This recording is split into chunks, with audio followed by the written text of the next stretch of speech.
Ryan. Hello, Rachel. How you doing? Oh, I'm in love, Rachel. I'm in love because I'm talking to you about an episode of science fiction, and that makes my heart race, makes it flutter, makes it want to, forgive you and for many, many heinous things and reconsider things, but also keep strong to my beliefs. That's how I'm feeling. How about you? Well, see, I found out something about you recently. What? It's something to do with your history, and it's a little bit uncomfortable. Mm-hmm. And maybe now isn't the time or place to bring this up, but I feel like we need to address your shrine to Yum Yum. My shrine to Yum Yum, yes, people, we have a shrine in our house where Commander Nandi, there's a portrait of her, and there's all this Yum Yum paraphernalia around it, and every morning when I get up, before I go to the toilet, I kneel down and pray in front of it, just to get it out of the way. You've been hiding this from me, and we live in a small apartment, in a small unit. Well, I don't hide it, you're just blind to it, because you don't want to acknowledge Yum Yum in your life.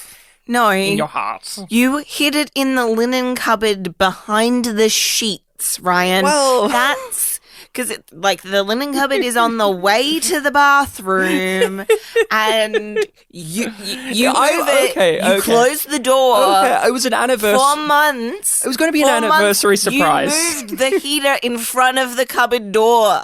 It was going to be an anniversary surprise, Rachel, and I'm so sorry that you found out before our anniversary. You don't even acknowledge our wedding anniversary. I thought you were going to say you don't even know when our wedding anniversary is, which is also true. When did we get married? I don't know. You care more about our dating anniversary, which was back in May, so that doesn't even make sense. Rachel, I care more about Babylon 5 and when that came out and the episodes of that show. Our anniversary. Well, yeah. And our podcast anniversary has also passed. Rachel, you've got me.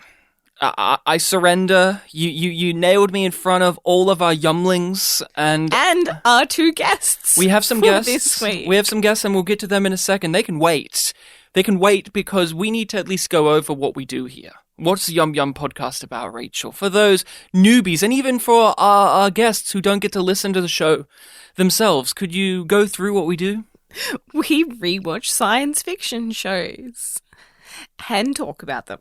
Yeah, we're going through Star Trek Discovery and we're going through Babylon 5. We talk about it from that rewatch perspective, which means there will be spoilers, so be warned of that. And Yum Yum comes from Star Trek Discovery. We carry it with us everywhere. Sometimes we joke around, but in all seriousness, when Yum Yum happened, we were forever changed. Our lives have never been the same. No one's life has ever been the same. Star Trek's never been the same, of course. But we need to just cut through that, and we've got to talk some Babylon 5, but we got some Babylon 5 podcasters to join us. We have 2 of the Babylon boys from the Last Best B5 podcast. Welcome, Sean Rose and Steve. Hello. Steve doesn't get a last name. No, well, it's because they always refer to Sean as Sean Rose, and then I paused because I couldn't remember Steve's last name. That's all right. It's a secret. People call me Sean Rose just because it's I have 2 names that are both one syllable. One syllable. Easy. Yeah. Sean Rose. And it sounds romantic. Easy. Like Sean Rose. Yeah, Ooh. I would like to think that. Yeah, I've always I'm one of the only people that can write my name on my knuckles. It can fully fit it. That's a powerful thing. A lot of people can't do that. So and that's romance for sure. Not even, yeah. It's like it's like in Do the Right Thing by Spike Lee, where it says like love and hate on his hands. That's me, but it's Sean and Rose. Sean and Rose. Yeah, it's a very powerful thing. So I take pride in that. Very hello. Thank you for having us on to discuss how many letters are in Sean's name. That's what Yum Yum's all about. 1, 2, 3, 4. Easy peasy. Okay, but please tell us a bit about yourselves and your podcast. Well, we are two of the three co-hosts of the last Best Babylon 5 podcast. We are going through Babylon 5 episode by episode. Sean and I, we have never seen it before, so it's our first time through. And our pal Ben is the veteran. He's seen it all.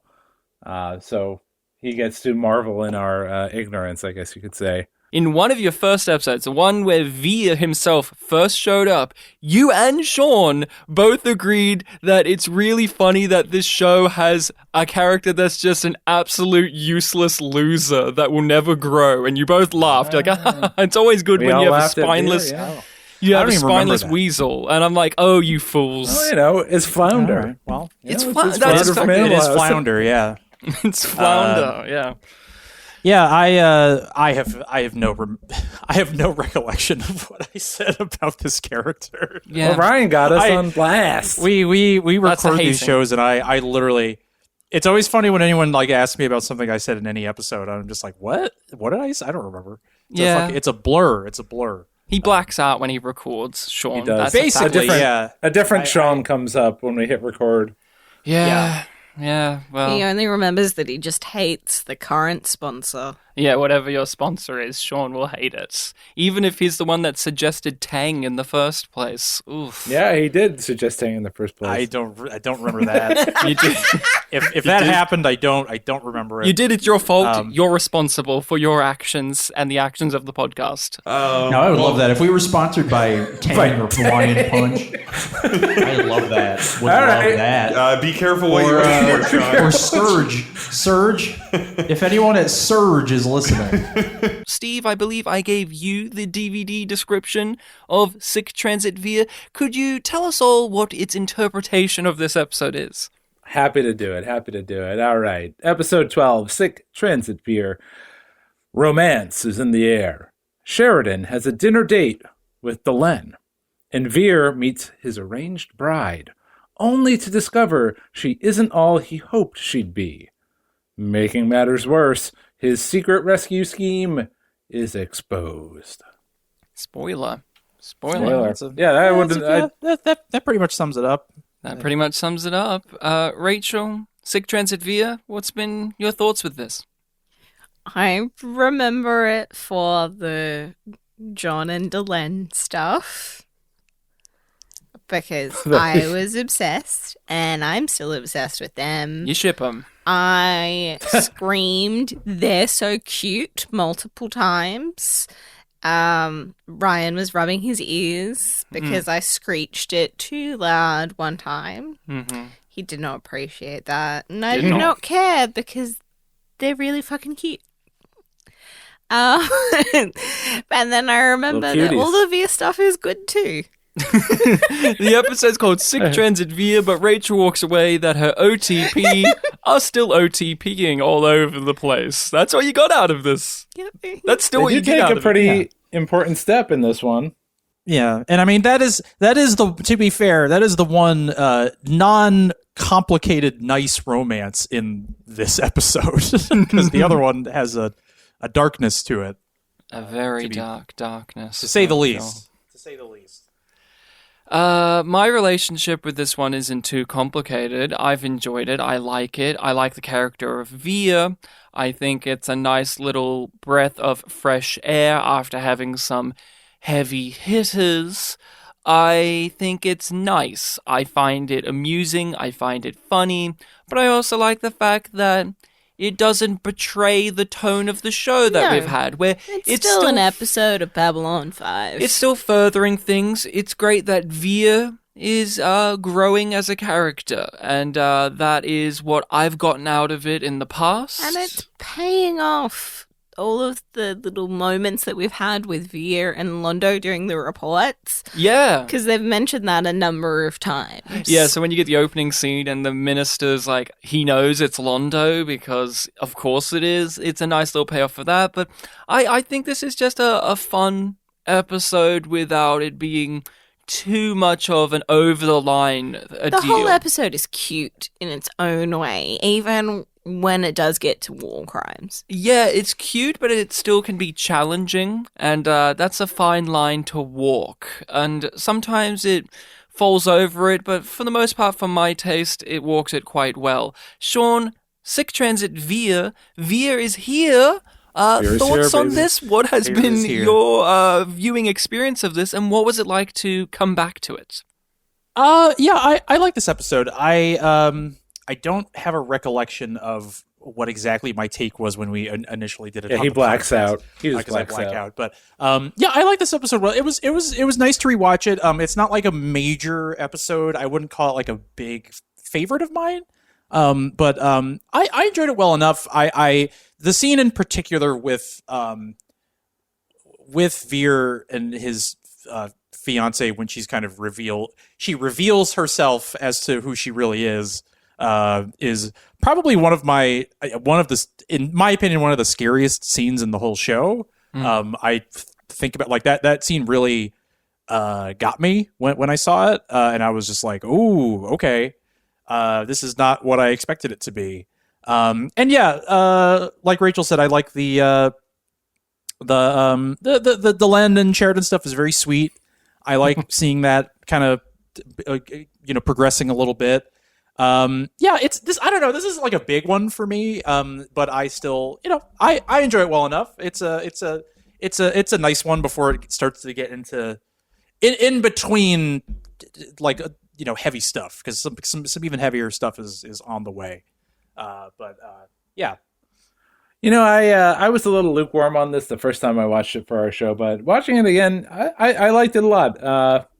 It's certainly a very interesting episode. I like what it's doing, and I like some of the shades of complication it adds to Vir.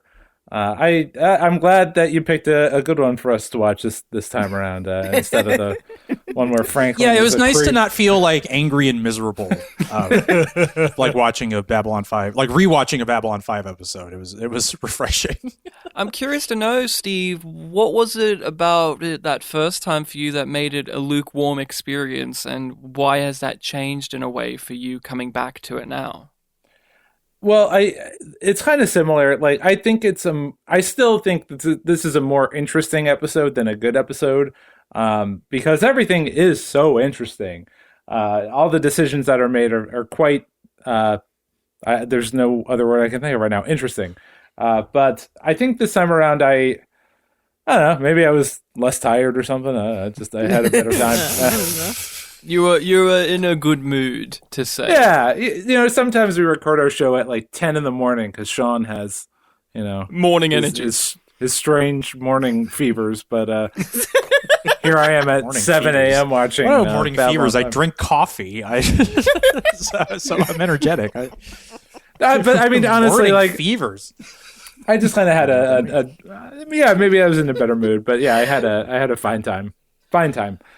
Yeah, as a fan, myself, I'm a fan of the Vir character, so I was always going to be drawn to an episode where it says, it's about Vir, because we don't get a lot of episodes about the attachés. They can be in episodes, but we don't get a lot of them where they're having an arc, or they're having a journey. They're usually in aid of somebody else, because they are characters who are aids to other people.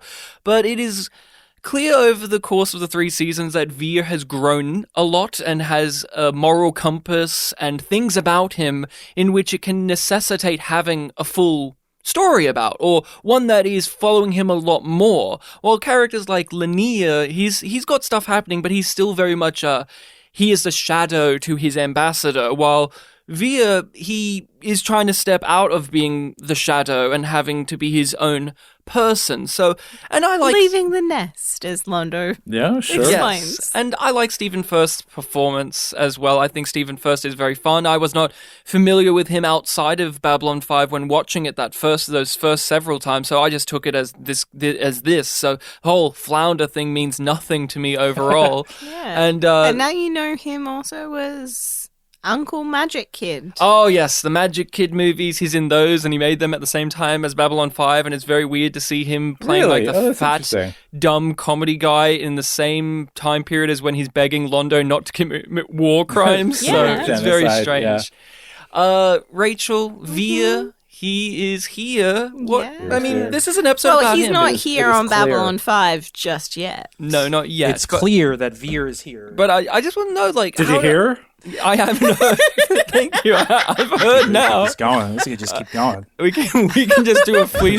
You have to put a stop to this now because it could just be the whole show. It could be the whole show. Drink a beer for Veer, who's here. You gotta. Okay, Steve. It's gonna get dangerous. This is gonna get dangerous. I'm so sorry. We're gonna hang up on Steve. Yeah. You have to hang Goodbye, up the everyone. line. Goodbye, Steve. It was wonderful. Thank you, to have Steve. you. Thank you for your call. We appreciate it. Steve was here and now he's gone.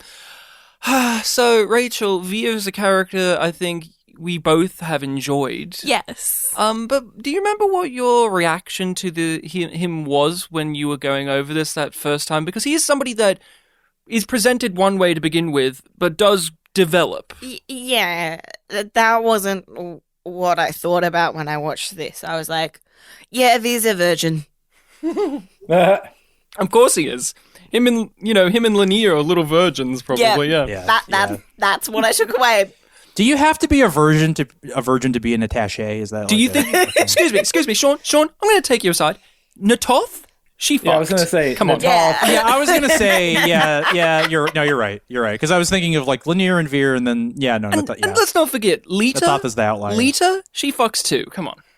Let's not forget Was that. was Lita an attaché? She's hanging out with kinda Kosh. like Yeah. Kosh's buddy. Yeah, she's Kosh's buddy. That's what she's been up to. She's not an and Lita official absolutely attaché, does. though. But she serves that function in the Yeah. story. But she fucks. Well, I feel like Lanier doesn't fuck in like religious principle, and I think Vir doesn't fuck because he's a loser. I think Yeah. I think the rule is if you're a lady attaché, you're like an alpha who fucks. And Oh, if yeah, you're a male attaché, you're a beta virgin loser.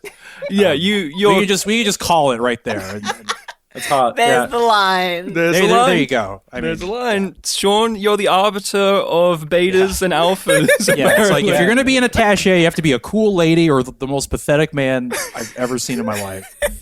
Well, I was going to ask. So One or the other. There's no middle yeah. ground on that. there's no middle ground. I was going to ask. So Sean and Steve, this is you're going through B5. Vir is a character that has been there since episode 1.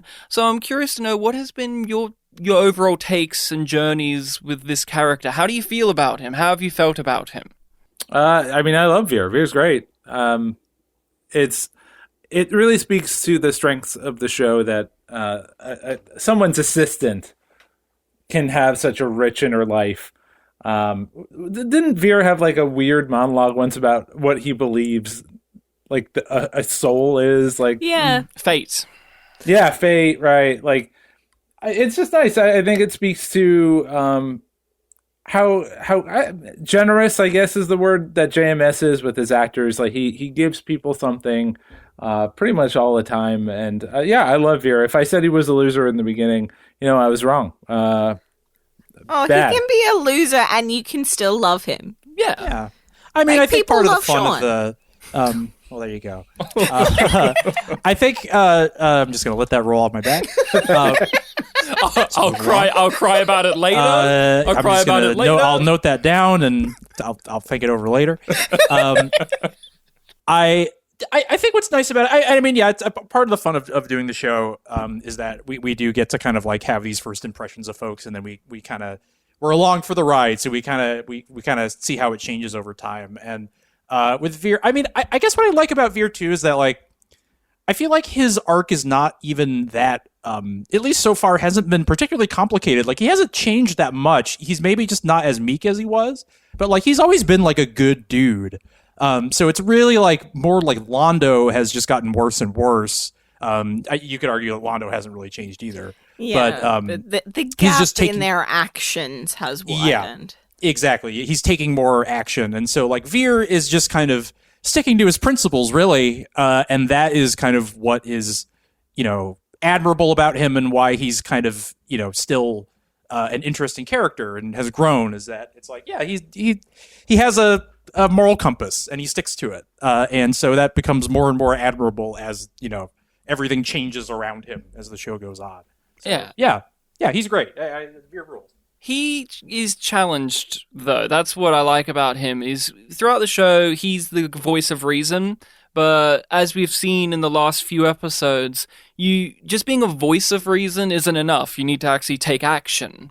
You need to stand up to the Night Watch, Zach Allen. You need to break away from Earth, Sheridan. You need Bystanders to are not acceptable. Thank you, Sheridan. Thank you, Sheridan. And it's like, and Vir, even in this episode, he doesn't fully, like he's still kind of meek. Like he's not perfect. He's still like will kind of like try to appease people and try his best. Like that's just kind of how he is. And he's not great at this because he got caught. He's still exactly. kind of True. Yeah, he's still figuring he's not like out how Londo. to be shady. He doesn't. Yeah. He doesn't have the perfect shady evil of Londo. I feel like a good he doesn't know how to sneak representation of around. that.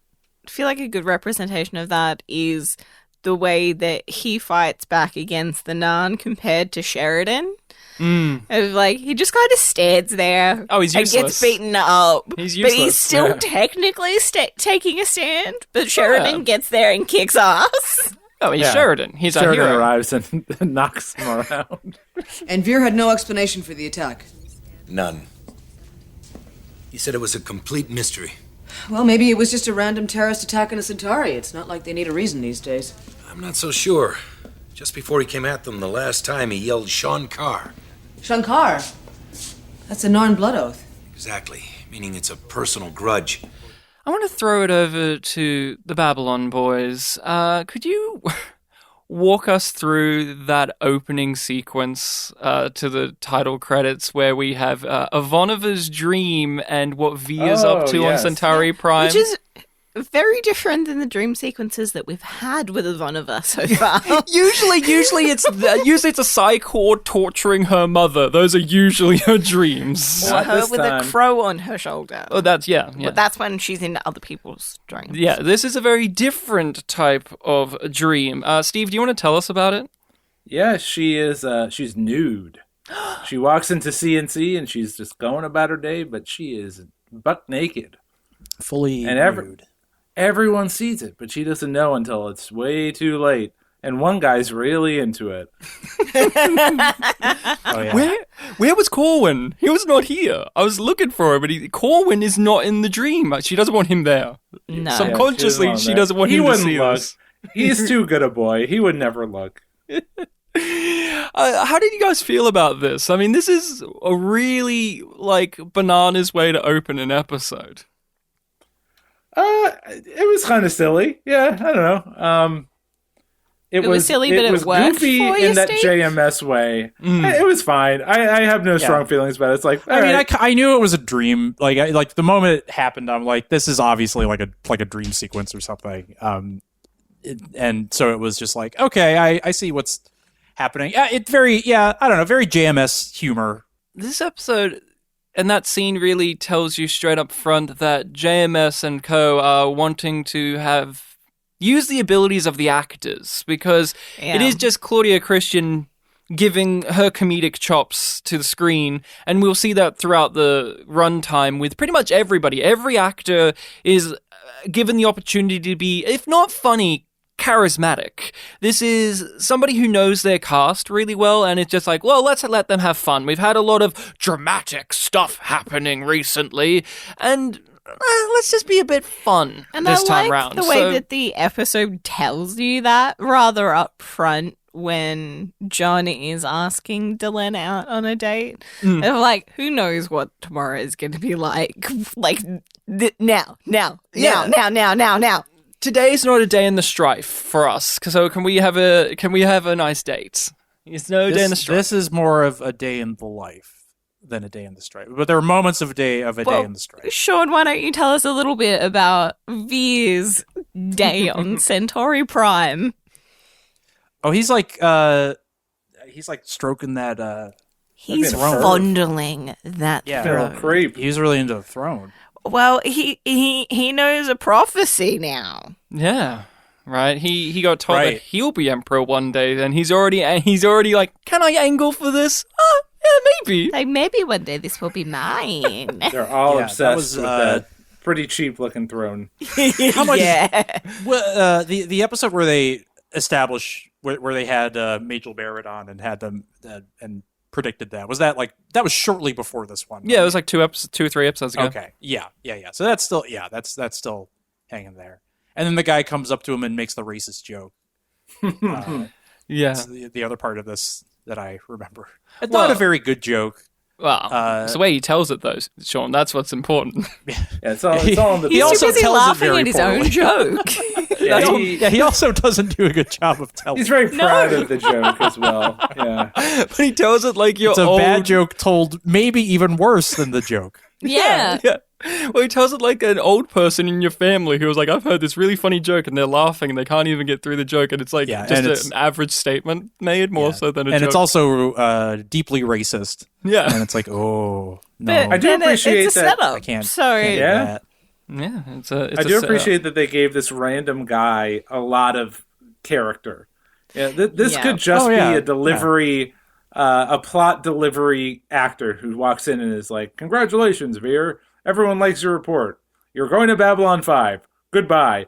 But like they gave him this personality that he's like a corny old uncle that is full of racist jokes. Yeah, but he's already done the bland character performance when he was in the show beforehand. This was guy he has before? been in the show once Really? before. He was in the episode where Londo and Lanier went out on a poker night. He was the Centauri who was basically saying the same thing. Like, his advice to Vir is very similar attitude that he had with Londo in that one, where he was the guy on the TV screen telling Londo that he needs to interact with aliens. We need to broaden our horizons. We can't be in the old ways where we restrict ourselves to the things of the world. And so this is a kind of series where Babylon 5 will just bring these little actors back every now and then to do That's things. awesome. I And forgot.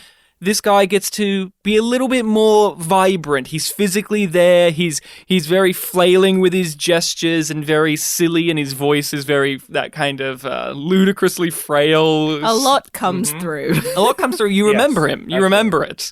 And then obviously the follow through of the Vir sequence. Even is though you just- don't get his name. No, he's just a minister. Yeah. And that doesn't, because it doesn't matter. Old man. No. We don't need names to some characters. Like, remember Vaughn Armstrong's Night Watch security guy? He didn't Yeah. have a name, but you'll forever remember that Night Watch guy because he felt like God.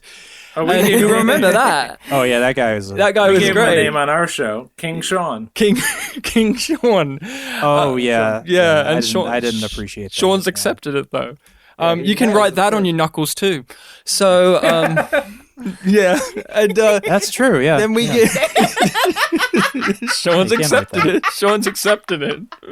He's accepted the title of King Sean. He's grabbing some rubbing alcohol to remove that permanent marker. Yeah, now he's going to write King Sean.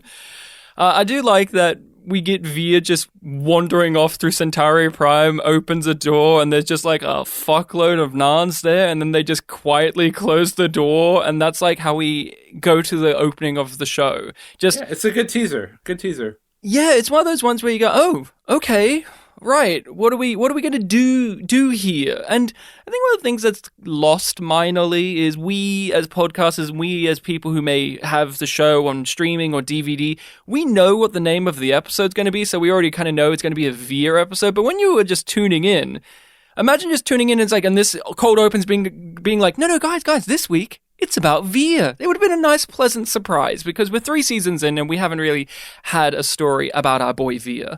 And what a nice little cold open sting. What is more dangerous than a locked room full of angry Narns? I don't know. What is more dangerous than a locked room full of angry Narns? One angry Narn with the key.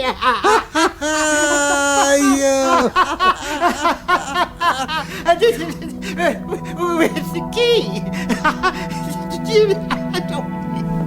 Why are John and Delenn so important to you? Because I could hear it in both Sean and Steve's voices in their reaction to you saying that this is what you took away from the episode, that it's not as important to them, but it's very important. To me, okay? It's important to me. And it's just because I ship them so gosh darn hard. So They're gosh very darn cute. hard. They're very cute. I know Sean in particular understands the importance of shipping. Yes. Oh, yeah. Absolutely. I mean, yeah, I spent half of our show talking about shipping. So yes, absolutely. Very important. Yeah. Very And important. my ship is canon, so Well, yeah, because they're now on dates and stuff. yeah. They almost kiss. I will say that I actually this is very important to me. I will say, because I did make a prediction for this season that they would like officially, get together. That was one of my predictions. Yeah. It hasn't happened like fully yet. They keep doing in this episode, like they keep doing It's the thing like- where like they almost kiss and they get interrupted. A And I'm just- tiptoe forward. Like it's not even a full Yeah. step I'm just each I'm- episode. Yeah. It's And like they listen, I moved get their it. They big gotta toe less than an inch, and I'm here for it. And I'm like, and I understand they gotta wait for like a big moment to make it official, but I'm waiting for it. I'm waiting patiently for it. You, Rachel, naturally, as a viewer of media, you ship people. You Yeah. watch shows for shipping. You watch Grey's Anatomy and Chesapeake Shores to just ship people. You don't watch it for the drama of it. You're just like, I want to see these cute, handsome people be cute and handsome and delightful. That's what you watch shows a lot for. yeah. And I think with Delenn and John in particular, it's because they're both good people who have made some shady decisions in their pasts. Yeah. They're not perfect people, No. I mean, They're not a perfect person. yeah, they're not a perfect but person. they're perfectly complementary to each other. What you're saying too, Rachel, it makes me think about things that we've criticized when we've talked about romance in other media on our podcast, specifically Star Trek Discovery, is although they as individuals aren't gleaming and perfect, their relationship isn't fucked up in that way that, say, Ash Tyler and Michael Burnham's relationship was in Star Trek Discovery, where it's just like a misery fest where you go, why are these people together? Yeah. You understand the healthy relationship these two have, but there's still a road to be taken of developing it and furthering it and teasing the audience with a kiss or handhold or maybe even Or calling each other by their first name. those important little steps in courtship. step, yeah. But at the core of it, love the chaste aspect. I love of the this chaste one. aspect of it because it makes me care. Yeah. And they are a couple in Every which... little thing feels very important. And as a viewer myself who doesn't really give a shit for romance, especially in my sci-fi stuff, you have to win me over. And if you're winning me over by giving me a reason to understand why they're in love and why their love is one that's healthy and something that you want to maybe aspire to yourself, then But that's also good. Subdued, but Their love isn't one that's overt or for show. yeah. Because they're very public people in all of these other aspects of their life. And their romance towards one another doesn't water down the things I like about them as a character. Like, for instance, with Deep Space Nine, I love Odo, but I do not love horny, romantic, simpy Odo for Kira. That's not the Odo I like. Every time we do that, it waters him down for me. But it's an important part of that character. And anytime Major Kira is in a relationship with some fucking Bajoran, I don't give a rat's ass. For some reason, I was like, I don't give a rat's ass. Or things of that. And I think that's just one of the things that when rewatching it today, this episode, is like, oh, you know what? There's no conflict between these two other than he's not a great cook and she's just too polite to say anything. That's fine. I don't need Ash Tyler choking Michael Burnham to death and throwing her across the room and then them tearfully saying, I still love you.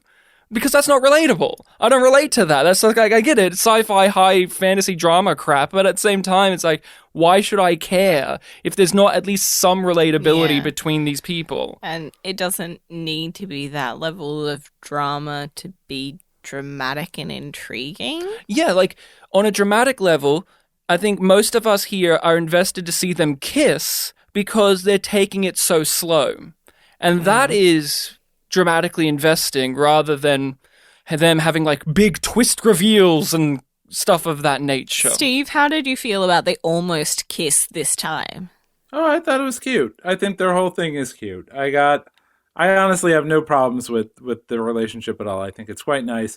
The only thing that like we laugh about is that like Sinclair was in one season of the show, and that dude fucked. That dude was all about fucking. Oh, yeah. Anything that made it clear from the very beginning. Yeah, day one, he's like, I know all the holes and all the poles, and I know how it works. Yeah, he was talking. Literally, his first line in the entire show is about genitalia. So, and then he goes off to score a hot babe in his frictionless sheets, and then we have John. We have Sheridan show up, and it's like, this guy is like a real badass. He's like a military hero. He's kind of like, and then he's like the most like. Well, like I just like the old-timey. Yeah. Well, gosh, I'd love to hold your hand. Delenn, can I kiss you on the cheek tonight? Is that okay? But there's I'd like to speak to your father about taking your hand in marriage. Like if Sinclair was here, he'd be like, he'd already have done the deed. He technically, is like, I'd love to. Technically, him and Delenn got married, remember? Sinclair and Delenn got married in that religious ceremony, technically. So it's like, he could have gone to town and not have to worry about courtship. Sheridan doesn't have frictionless sheets. He's just in his cornflakes and believing that they'll Sheridan stop him is from like, masturbating. oh boy. He loves oranges with pulp. I have a quote from Abraham Lincoln that is appropriate. With my romantic feelings. Like, I love my dad. Do you want to hear about my dad? And that's him. But I think they have this moment, there is a key difference, though, right? Where Sinclair was allowed that. One of the things that's important is both of the women that we saw Sinclair fuck were longtime partners. They were already established girlfriends. Yes. And then the difference with Sheridan is he's a widower. So it's like, I at least appreciate the fact that he isn't immediately a horn dog fucking around, because it's like, well, he has a dead wife, and when we first met him, that was like a core conflict. He's still mourning her in a lot of ways. Yeah, but it is kind of amusing because it's Bruce Boxleitner. He's so handsome. Typical American handsome man. He's Tron. And he's Tron, for crying out loud. And you want to see him fuck, but the fact that he's just like, golly gee, Delenn, I'm not much of a cook. I'm not a gourmet like that Garibaldi. But maybe we can lean in. Oh, don't, Ivanova's cold. Oh, and it is a little silly, but I'm fine with it being that little silly. Oh, it's super cute. I like it. I have no problems with it. It is kind of funny to me that he's just like, well, gosh, oh boy, Delenn. Yeah. You make my heart skip a beat. Sean, how are you when it comes to this and just romance in your stories? How do you fare with it? Because like I just said, I'm not a big follower of it. Rachel is. How do you land with it, and how does it work in Babylon 5 for you? I mean, I generally like romance and stuff. I mean, it depends on the show. Like, I mean, there's some stuff where I feel very invested in it, and there's some stuff where, like, other people will kind of see more into that than I do. That will happen a fair amount. But I like it. I honestly really like good romance stories. I sometimes will get very involved in them. And as we've said, like, with Babylon 5, I mean, I have a little bit of fun with it, but I do enjoy kind of having some fun shipwreck. I mean, the big one that I have talked about many times is Koshiden, of course, which is Sheridan and Kosh, and you can feel that energy from them, and it's truly beautiful. I mean, Sheridan and Delenn is canon, and that's also great, and I think it's very sweet. No, I like. I'm a romantic at heart. I would like to think. You're Sean Rose, and yeah. It depends on the show. Some stuff, it's like I just sometimes I just don't get that vibe from some stuff, but sometimes I do, and it's fun. Sometimes it's just an obligation. Like, you have two characters, one of them's a man, one of them's a woman. They obviously have to get together because that's just how the nature of the beast is. And in all fairness, I don't like it if it's too phoned in. I don't like, like you said, I don't like it if it's too like predictable, and I like it when it feels, and I like Sheridan and Delenn, it feels very natural. It just feels like they kind of just met and then they just like each other, and it's like, oh, okay, cool. And I think we are all fans of this era of television and of science fiction TV, and if we're going to say Star Trek, that's kind of one of the things I like about Star Trek is our captains, they don't have to have a romantic interest. They can have some in episodes or maybe later down the road, but that's not always It's not the show. It's not the show. Like, the show isn't about Picard falling in love over the course of 7 seasons or whatever. Or it's not about Archer falling in love over the course of 4. It's not always about that. That's not always a key component. And side characters can have it, but here, like in Babylon 5, it very much is like Sheridan and Delenn are going to fall in love, and let's see that happen. And like, it isn't just going to be something like it happens in the back half of the show. Like, literally, he sees her the first time and his eyes bug out of his head and he's like, oh, this lady's attractive. And you know, you go, okay, this is what's going to happen. And you have to be on board for that or not. And I think it's like, at least for me, when I watch these type of shows, they are often those bad one-off romances where Dr. Crusher falls in love with a guy that turns into a ball of energy or something or other. Sure. And or Janeway falls in love with a hologram and things of that. And I kind of roll my eyes. Or, like I said, Deep Space Nine have some of those ongoing romances that I'm just like, I'm not as invested in. Steve, you said this is cute, this is fun, but like, how are you with romantic stuff in your shows, especially of this time period? And like, how are you with it when it comes to Babylon 5? Like, how does it push it in the right direction for you? Yeah, in general, I kind of take it as it is. If it's good, I love it. If it's bad, I don't. I have like no real strong opinion.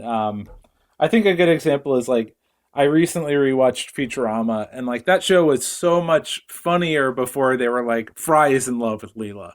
Like before that, once that came into the show, it was like, oh, I don't know, I just don't buy it. And that became like the only part of the show. But with this, I think I've said this before, and it's kind of a weird thing to say because JMS is known for a lot of things, but I would say that he is a very romantic guy.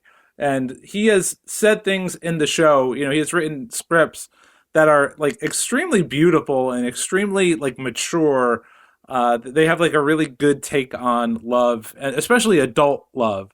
And it's just all very realistic too. Like in a stressful situation, everyone's kind of jammed together on the ship.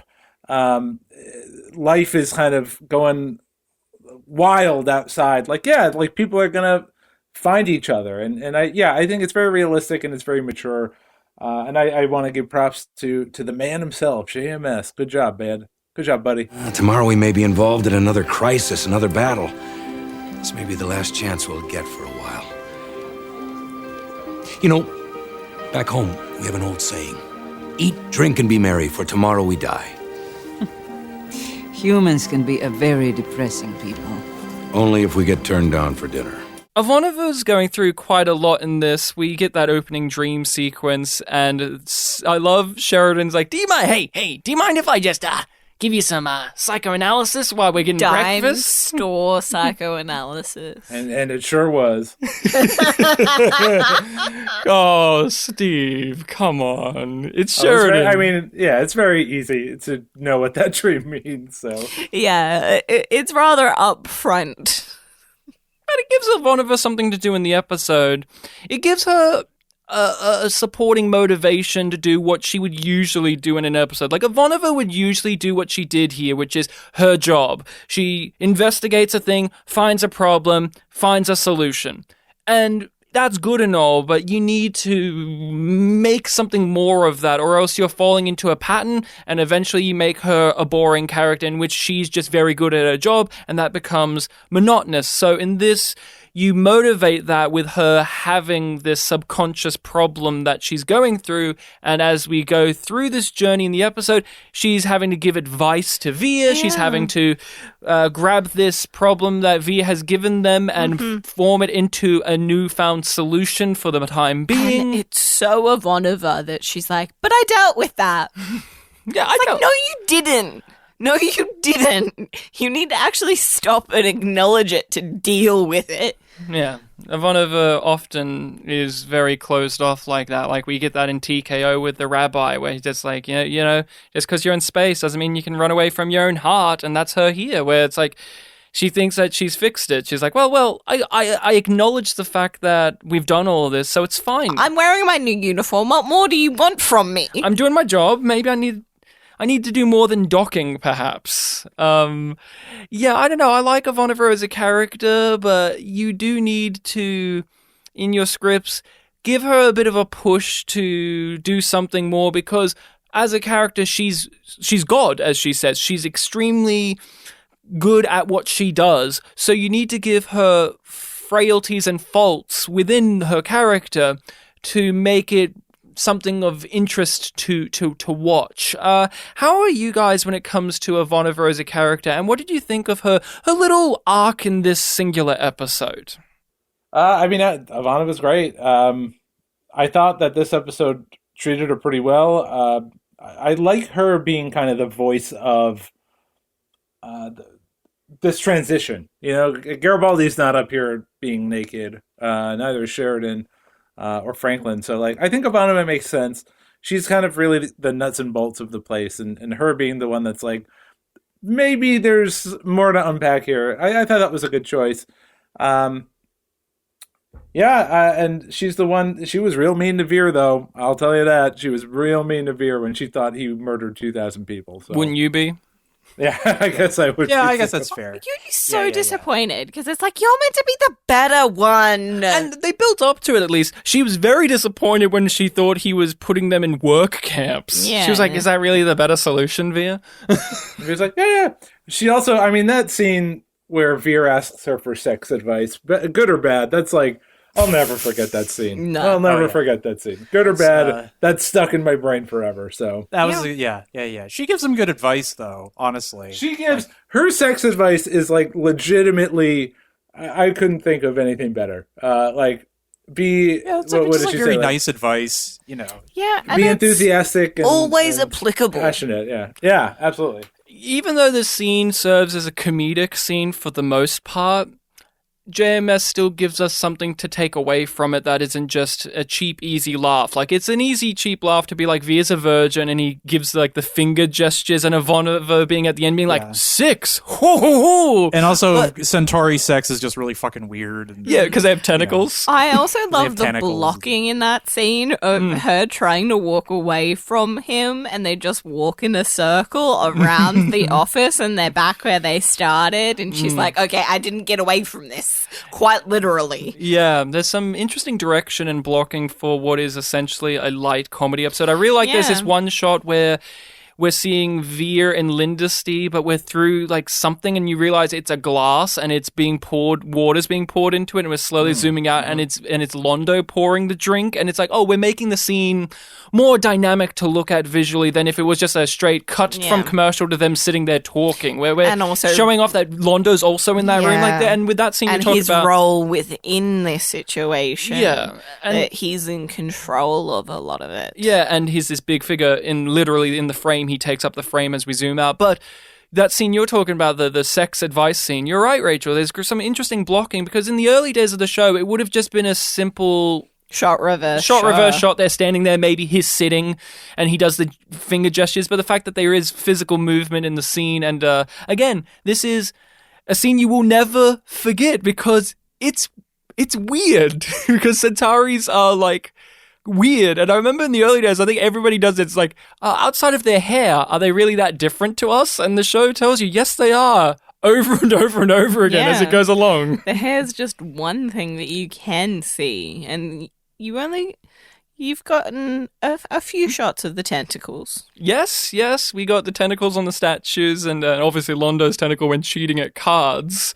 Oh, yeah. And incredible episode.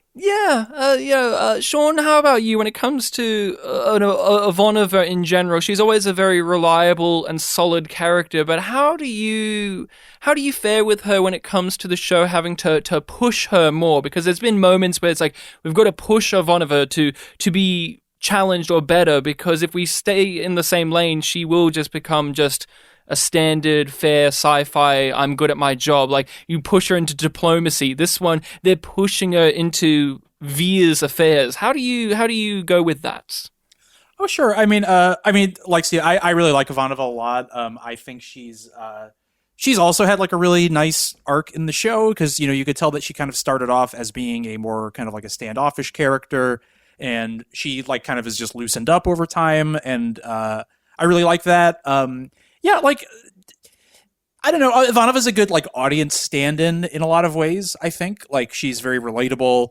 You can kind of, she seems like the kind of person who would be the neutral party who is just kind of dealing with chaos around her. So I think it, I don't know, it makes sense for her to be the one who is just kind of flustered and kind of just trying to deal with whatever weird shit Vir is dealing with and having to hear about his like weird sex shit and just be like, listen, I'm just gonna give you some nice advice and just take it. Please don't give me any other details about whatever it is you're dealing with. I also love the way that she's like, before she gets to the point where she's like, oh boy, 6, she actually has that look like, I'm quite pleased with that advice. Yeah. Considering that, like, you know what? That's not bad. Well, she doesn't consider herself somebody who's capable of giving that advice herself because she also is terrible at romance and intimacy. And relationships, which is what she says that first to try and get out of giving advice. Don't talk to me, please. And again, that is earned because we've seen that in the show. We've seen exes, we've seen what happened with Talia or what didn't happen with Talia, which was even underlined in the episode previous to this one where she said, I think I loved her. And you go, yeah, Ivanova maybe not the greatest person, but at the same time, she has experienced things, and so she can give this to Vir. Well, could you imagine if this was Garibaldi? Oh man, that would have been a scene and a half if it was Garibaldi giving advice. We don't need any more sex pests. He'll be like, okay, Vir, you need to go to the tube, okay? There's this tube. We have a special tube. You can crank it all day. Yeah, he took a break for this one, and that was good. And Ivanova at the end gets a new job. She's the official sneak. She's the official Photoshop expert. And sneak, yeah.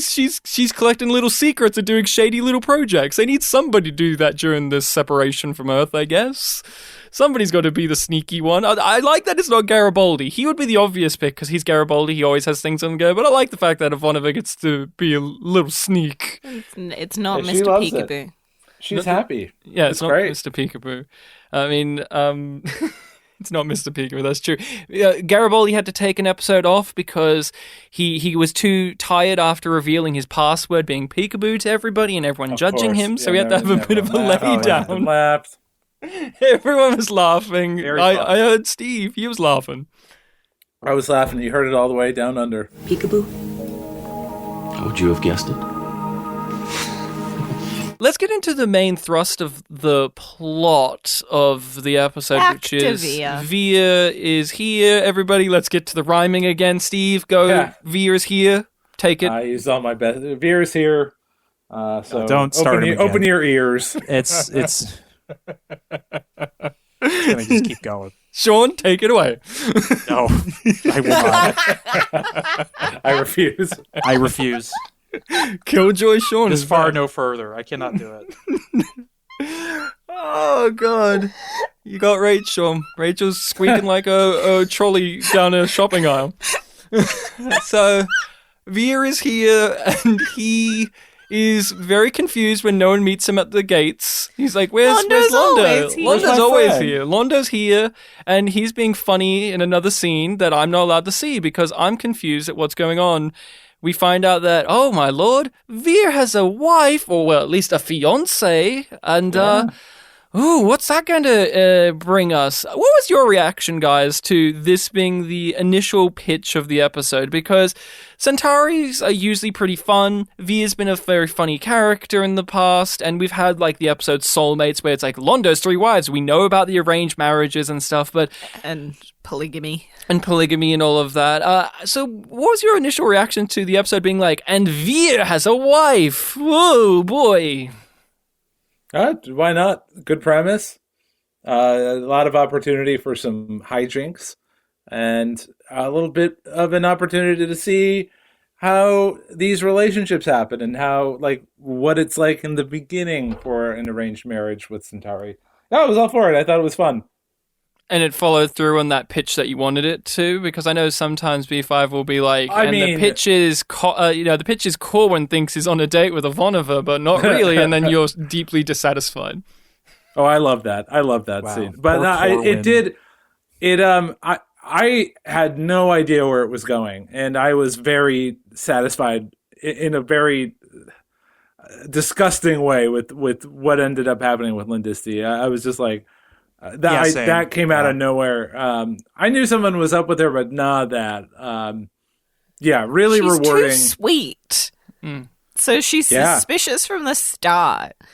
Because all of the other Centauri women, all of the ladies... are conniving. Yeah. Well, Adira was nice. Adira, but she also had her own racket going on. She was a slave, yeah. Yeah, and all of the women that we've seen from their race have that quiet confidence or overt confidence. Well, that's just Centauri, aren't they? They've always got an agenda for the most part. Like, whenever we meet one, there's always when she's just like, oh, I just want to make you love me. It's like, what the fuck is wrong with you? I don't know, but her performance, though, for a lot of the episode, it is like, no, this is what she wants, though. Like, she believes, like, she's here to serve him and be his wife and have his kids and be the perfect model of what it is to be a Centauri. She wants to be a trad wife. She wants There's to be... she has like I think what's unsettling about her really from the beginning is that she is like so intense about it. Like she has such an intense, like Steve, like a trad wife, intense, like, I don't know you, but you're a powerful person, so I'm immediately dedicated to you. There are rules of the house, and you are the head of the house. And so you can tell that something is up immediately, but you don't know. Yeah, I didn't expect it to be quite what it was, but like, it's coming. Something weird is like, because this isn't a show that's supportive of the trad wife lifestyle. No. It's very judgy of her decision, and there's this like, okay, it's not just that. Yeah, but it does demonstrate as well that there is an allure there, because Vir is tempted. He's not too aware of this world. So when a pretty lady, wants to love him, kiss, it's like if kisses could kill, that would have flattened several small towns. Oh well, it's not cute when you get to the end of the episode. When you find out that she's done that. She's a fucking piece of work. Really into genocide. Okay. Whoopsie. Relationships, guys, right? Am I right? Yeah. You have some rocky starts to him, but my fiance has committed many war crimes. Wow. My fiance is a war criminal. It's like an our relationships post on Reddit. It's like, just found out that my fiance is a war criminal.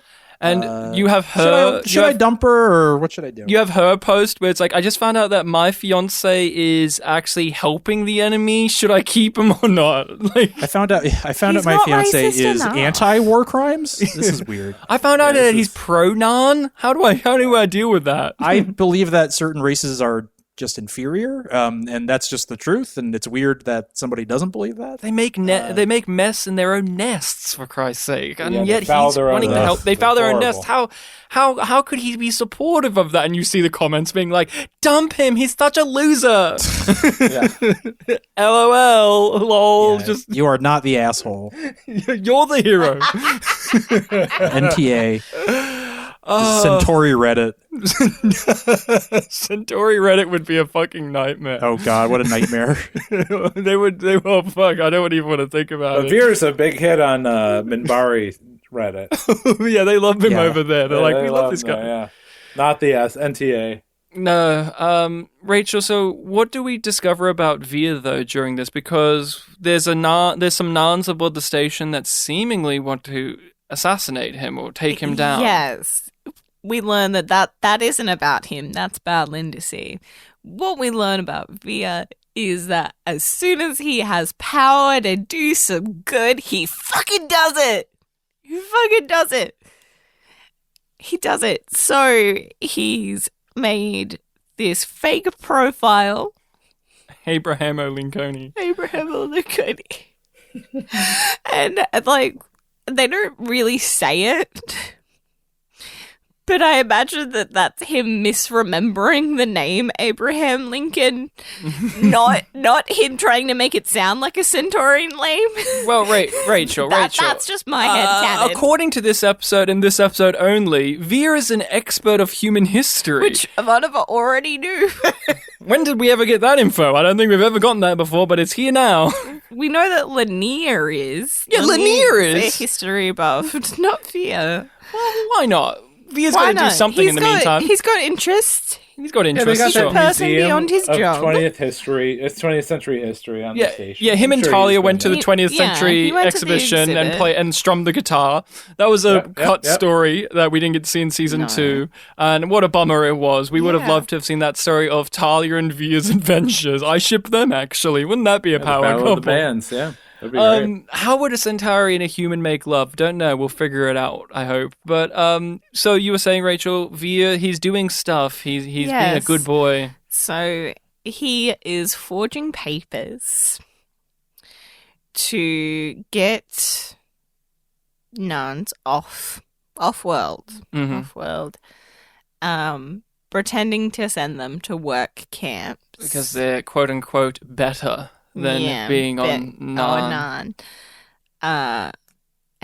But then, so he gets them off-world, and then he makes it look like they've died. You're right, Steve. Ivanova like pissed the fuck off when she finds that out. Nobody cares about dead nuns. Yeah. Once they're dead, there's nothing more to them. They're gone. We get that from Lindesty a lot too. It's like once we kill them, the problem is solved. We move on. They're not people. They have no soul or anything. It's just, they're a pest. Yeah, they're bugs, like Londo is dealing with in his quarters with his sword that he killed his friend with, and which was very odd. And he's basically Schindler. He's doing a Schindler's List, which I think is a great thing to do in the series because Via has been, up until now, heralded very much so as the good Centauri. He's got a conscience, he's got morals and ethics, and he voices them. We've seen him be noble in these scenes where he tells Londo not to commit these war crimes or begs Londo to help these two young lovers, and he stands up to him and he stands up to the establishment, but not really. Like, he voices his concerns. That's where it's been. He voices them, but at the end of the day, he still does them because it's his job. Like, he says no to Londo, do this. He does go get Morden. He does go get Morden, and so when you get that scene in season 2 where it's him and Jakar stuck in the lift, and he's like, well, I'll have to, he's like, it's so awkward, I'll break silence by apologizing, and Jakar just says basically, no, fuck you, how do you apologize to all these dead people? It's like, you can't apologize to them. Via, you can't just say that you want to do the right thing, and so we see that has been challenged, when in the past, we didn't even think that's something that should be challenged because, well, he's done the right thing. For us as a viewer, he's done the right thing, which is he said out loud that this is wrong. But as we go further into the show, we see that JMS really wants us to examine that. Like, as a viewer, is that enough for you? Is that really enough to have your characters just voice that things are wrong? No, perhaps it isn't enough. Now we need to have them take actions. We need Sheridan to break away from Earth. We need Zach to stand up to Nightwatch. We need Via to actually use whatever means that he has to help the Narn instead of just saying, I'm sorry, or it's wrong what we're doing to them. Yeah. We need him to actually do things rather than be complicit in the actions of his race and of himself, because when you think about it, guys, he's the guy that sent the message to start the war. Isn't that crazy to think about? That was his job. He was the messenger boy. Yeah. How do you feel about that evolution, Steve? I don't want to get. I'll get into the end, I suppose. Like, I do think that's quite a lot of growth, obviously, for a side character to kind of go from this kind of bumbling sidekick to someone who has ushered 2,000 people into freedom. But I think and I agree with everything, obviously, but I think what's really interesting about Vir, and about Babylon 5 in general, is that this guy has done such a heroic thing, but at the end of the day, he can't shake the fact that he's kind of a toady. Like, he lets Londo yell at him. He accepts his demotion. He doesn't, like, I feel like in a Star Trek, he'd be like, you know what, I'm done. I'm joining the humans. I'm going to join, the Babylon 5 staff. I'm not working for you anymore. But no, he's like, yes, Londo. Okay, I can be demoted. That's fine. And then with Lindisty, he's still like, you know what? I still want to touch your butt. Like, I still want to give you a kiss, even though you kidnapped someone and tied them up and wanted me to murder them. I am still going to give this a chance. Like, because he thinks she can change. Some reason he's like, there's probably the ability for us, for like her and the Centauri, to do good. He's done that over and over again with Londo. I still think part of him though is like, he's not the hero he's not all the way the hero that he could be. He's still Vir, and he wants to get his tentacles wet. So like, he seems like he's someone who thinks that that Centauri can be worked, like it can be helped on the inside, like within the system of it. Like I think he genuinely thinks that like I can take actions that can maybe fix some things. Whether that's and that's probably something of a flawed thinking in a lot of ways. Centauri seems the government seems pretty irredeemably terrible.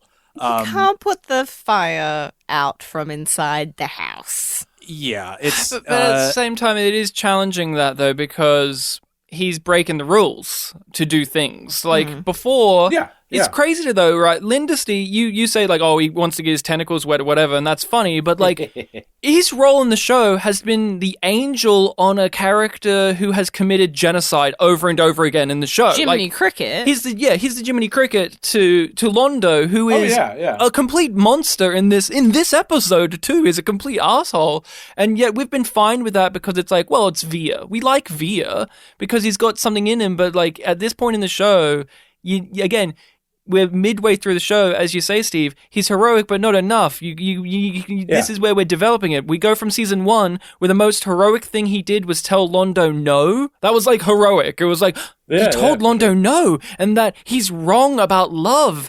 3 seasons in now, it's like, oh, he's using his powers to aid the enemy and save them, and he would do it again. He would do it over and over and over again. My only regret is that I couldn't help more.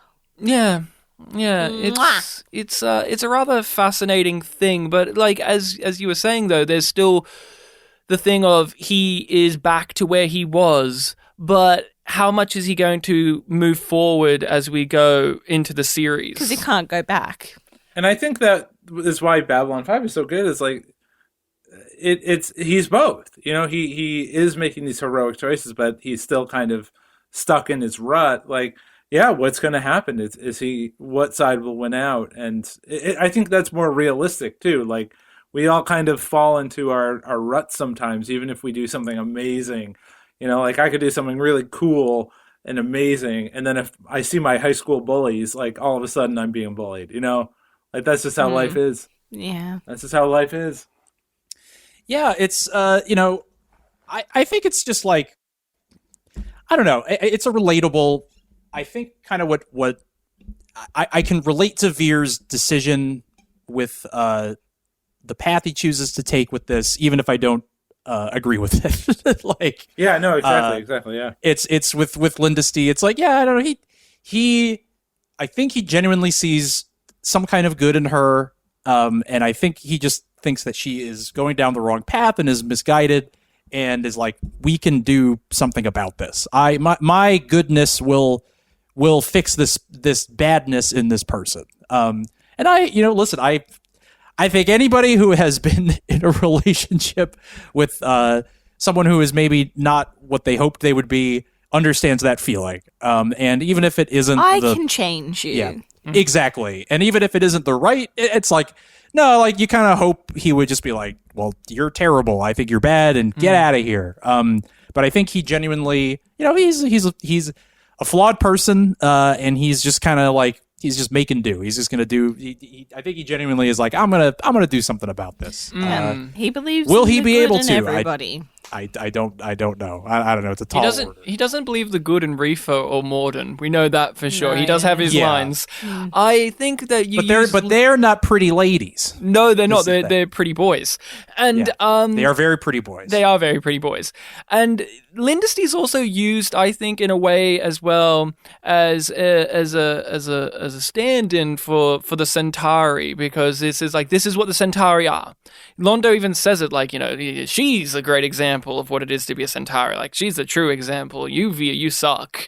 And Vir looks at that and sighs, because to him, that's like not what it should be. Like, Lindesty's just an example of the societal problems, and I think that can be very relatable. I mean, we've all gone through, both of our countries have gone through some major turmoils over the last how many years where you go, no, please, God, no, I wish that it wasn't like, I wish America wasn't this, or I wish Australia wasn't this. And Vir is very much using that where it's like, yes, she's a genocidal war criminal, and that's bad, of course, but it's like, I wish that she wasn't, and I wish the Centauri could be better than this, and this is him being like, well, I can be better than that, I can take actions, and if I try to mold things to be better in some minor ways... by example. But at the same time, I like it that he's just a guy. Like, he doesn't know exactly what to do. He's not Londo, right? Where it's like, Londo's like, I make 5 different political moves so that I can get everything I want. Vir's just like, I did this and I kind of got away with it for a while, and then I got caught, and now I don't know what to do because I didn't think that far ahead. And I guess I'll just stay here and get in less trouble than if I got caught by somebody else. Because this is, I guess, treason in a way. Like, he's aiding the enemy, and so I guess I'll just stay on Babylon 5 and take it. But it's not as if he's taking what he did is wrong. That's the most important takeaway. Like, he still thinks what he did is right. He's his heart's in the right place. He'll get there. I believe in you, Vir. Instead, I had them sent to other worlds, got them medical care, and when they were healthier, I had them filtered back here to Babylon 5 or sent elsewhere. Then why do the records say they died? Because back home, nobody cares about dead Narns, only living ones. While I was here, there was nothing that I could do. But while I was running the diplomatic mission on Minbar, I had the chance to do something. And I took it. My only regret is that I couldn't have saved more of them. I look at this episode and it's light and fluffy. It's sugary sweet. It's kind of throwaway. There's some important beats, but nothing groundbreaking. But I look at it as an interesting example of how a show changes. Because if this was a season 1 or season 2 episode, this would have been more light-hearted and fluffy. Like, you go into it and you go, oh, look at Londo. His first shot is him in a comedy shot where his head pokes out, he's got his tongue sticking out, and you hear bugs, and you go, oh, look, that funny character Londo. But a part of my brain goes, he's a war criminal, though. He's a war criminal. But oh, look, we start out the episode, and Londo's basically like season 1 Londo, where he doesn't, like, he's just having a comedic aside in an episode where it's like, Londo doesn't know about ducks, and he thinks they're cats, or Londo's playing poker, and everyone's having a laugh, and you have a lot of those elements to this, where it's like, Vir's this funny guy, and he's doing all of the Vir things where he's like stammering and having a funny kiss and all of that, and the show says, in this, we can't really have that episode anymore, because it turns it sour in a very interesting, as you say, Steve, this episode is interesting. It may not be the best, it may not be the funniest, it may not be the most illuminating, but it is interesting because this could have been just a random, like, I always think of Deep Space Nine, where it's like, oh, with the Dominion Wars at its height, but we can still have time for a Ferengi episode, as like just an offset of like, oh, Prophet and Lace at the height of the Dominion War, and you're like, yeah, oh Christ, and it's like, and those can be fun, those can be good, but it's like, oh yeah, just a little aside, and here it's like, you think it's going to be that, but then it just grabs you by the shoulders and says, no, we can't do that anymore, because the Centauri can't be funny characters anymore, because they've committed heinous war crimes. You can't just put the genie back in the bottle, and this episode plays around with that. How do you feel about that, Sean? Because I think all of us have enjoyed those episodes of Babylon 5 in the past, but this one doesn't really give us that fully. I don't like it's a like a push and pull with the Centauri. I mean, it's the way they are introduced is through Londo, who is like such a fun character when the show starts, and the racism of Londo is always there, and you know how he talks about the Narn in such a terrible way, and so it's not like he's a character that you approve of necessarily, but he's the fun guy. He's like the most fun character that the show starts with.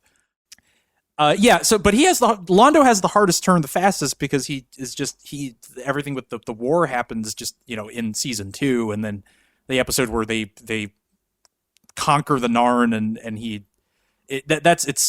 becomes so like hardline and he gets terrible. What he wants. It's really nightmarish. And I don't know, like the show has done a very good job, I think, of really making it clear how terrible they are. So it's.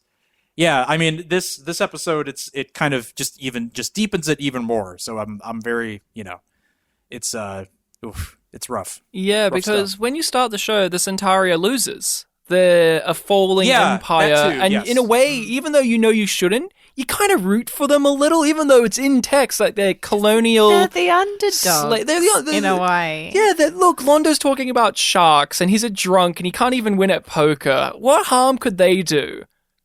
And then you get to now, and it's like a lot of harm. They do a lot of harm because they always wanted this. Not everyone. Vir doesn't want this, of course, and there's other Centauri we've met that doesn't want this either. Heck, even the minister at the beginning is like, Londo's from an old way of things. This is something of the past that we need to shed, but too bad. It's here, and it's here to stay. I know, Steve, one of your favorite episodes was Soulmates, and this episode I feel is a very interesting pair to that, because it is Centauri shenanigans where the lady or ladies come aboard the station, and everyone kind of reacts with bug-eyed expressions of, whoa, ladies of Centauris, of the characters I know, but they're very different approaches, wouldn't you say? Yeah, well, I think Soulmates is kind of, I don't remember offhand, but that might be like the last like innocent episode where that's just like a little bit of fun. Like, we know Londo sucks, but like, what did he do at that point? Like, I don't know, said some racist things about... He killed 10,000 people, but yeah. At that point, had he already? In season 1's finale, he killed 10,000 people, but it was done in a way where it's like, but he didn't fully understand what Morden meant, but he did. He didn't... But he didn't really. Yeah, because that's why his star is in ascension, and he gets this gift from the Emperor of the divorces. Right. Is yeah, because he's killed a fuck ton of Narn. But he's still, as an audience member, you still feel like there's wiggle room for Londo. Like, he isn't too far down the path. Yeah, it hasn't gotten so bad where you're like, oh man, this guy can never be... And then, now it's like... I think, like, the JMS is very good about being realistic about things. And, like, it's too late. Bad stuff has happened. You cannot have a light episode anymore. This will always be hanging in the background. So, yeah, another great example of JMS being very present in his writing. I won't let you forget. Mm-hmm. Londo throughout this is very funny. He's making all of these weird observations about the bugs, and he's yelling at people on the TV screens in the way that he would in yesteryear. But as soon as we get the opportunity for him to be a garbage, narcissistic, egotistical, racist son of a bitch, he takes it. He is just, as soon as it happens, you go, oh, that's right. Of course. That's Londo. That version of fun Londo is over. Every time he gives us a glimmer of it, you're like, oh, yay, we're back to it. And then it reminds you. But that's not who he is anymore. Yeah, every time we go, oh, look, Londo's had a modicum of growth back to being a nice person. Oh, wait, no. Nope. Nope. He's still there. He's like, he delights at 2,000 dead Narn. Good job, Vir. Like, he's congratulating him.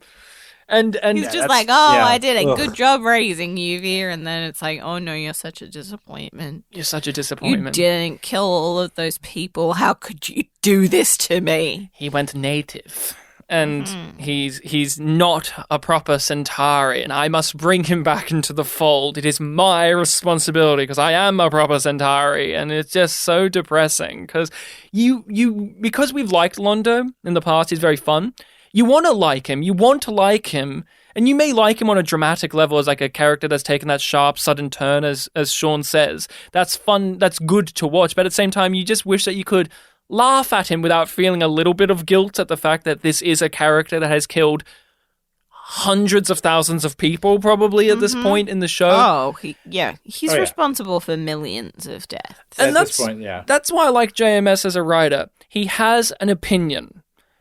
This is a show where it's like, he has an opinion about fascism, about racism, about bigotry, about hate, and he can still deliver that in an episode that is primarily funny. Yeah, the views and values are still there. But the views and values are not compromised and diminished by the comedy that's in the episode. Like, it's not funny that Londo is like that. It's not funny that Lindesty is like that. Like, the genocides and the racial bigotry and prejudice is not like a side piece to some quippy gag like it would be with a favorite character, Empress Georgiou in Star Trek Discovery, where it's like, that's a part of the gag. Like, oh, in the Mirror universe, I would have shot down the ships with the women and children in it. And it's like a comedy beat, and you're like, yeah, it's like, that's gross. not funny. That's not funny. That's horrible. But she's a lovable scamp, Steve.